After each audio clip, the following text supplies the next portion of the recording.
பணி நேரம் முழுவதும் அலுவலகத்தில் அமர்ந்து பணியில் ஈடுபடுவதாக செய்தியாளர் பாண்டியராஜன் கூறியுள்ளார்.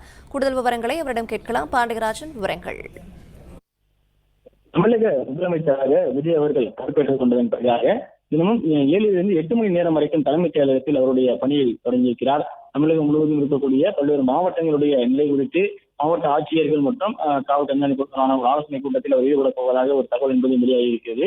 இந்நிலையில் ஒவ்வொரு துறை சார்ந்து இருக்கக்கூடிய முதன்மை செயலாளர்களுடனான ஒரு சந்திப்பை தினமும் நிகழ்த்தியிருக்கிறார்.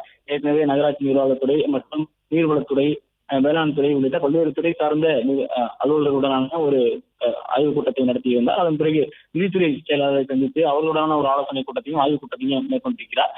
முதலமைச்சர் விஜய் அவர்களை பொறுத்த வரைக்கும் அவர் நீலாங்கரையில் உள்ள அவரது இல்லத்திலிருந்து காலை புறப்பட்டு வருகிறார். காலை 9:30 மணிக்கு வீட்டிலிருந்து கிளம்புகிறார். 10 மணிக்கு இங்கே தலைமைச் செயலகத்துக்கு வருகிறார். 10 மணியிலிருந்து 4 மணி அல்லது 5 மணி வரைக்கும் தொடர்ச்சியாக அவர் பல்வேறு ஆய்வுக் கூட்டங்களை நடத்துகிறார். மேலும் தொழில்துறை சார்ந்து வந்திருக்கக்கூடிய நிர்வாகிகளை சந்திக்கிறார். அதன் பிறகு மீண்டும் ஒரு நாளைக்கு 2 துறைகள் என்கின்ற வகையிலே பல்வேறு ஆலோசனைகளை ஈடுபட்டிருக்கிறார்.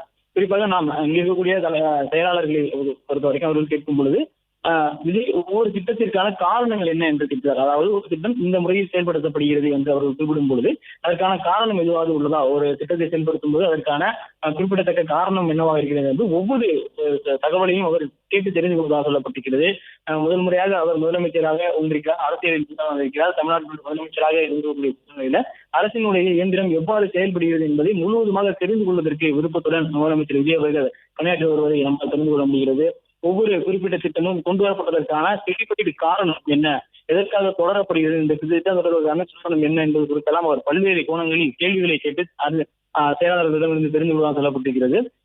துறைசார் அதிகாரிகள் மட்டுமின்றி துறைசார் நிபுணர்களுடனும் ஆலோசனை நடத்துவதாக சொல்லப்பட்டிருக்கிறது. தற்போது நிதித்துறையை பொறுத்த வரைக்கும் இருக்கக்கூடிய நிபுணர்கள் இருப்பார்கள், அரசு பணியில் இல்லாத என்பது அவர்களிடமும் ஆலோசனைகளை விஜய் அவர்கள் பெற்றுக்கொள்ள சொல்லப்படுகிறது.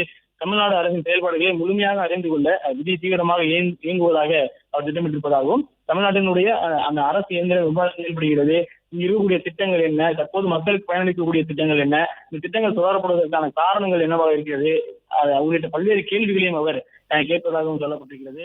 பிளே ஸ்டோர் மற்றும் ஆப் ஸ்டோரில் இருந்து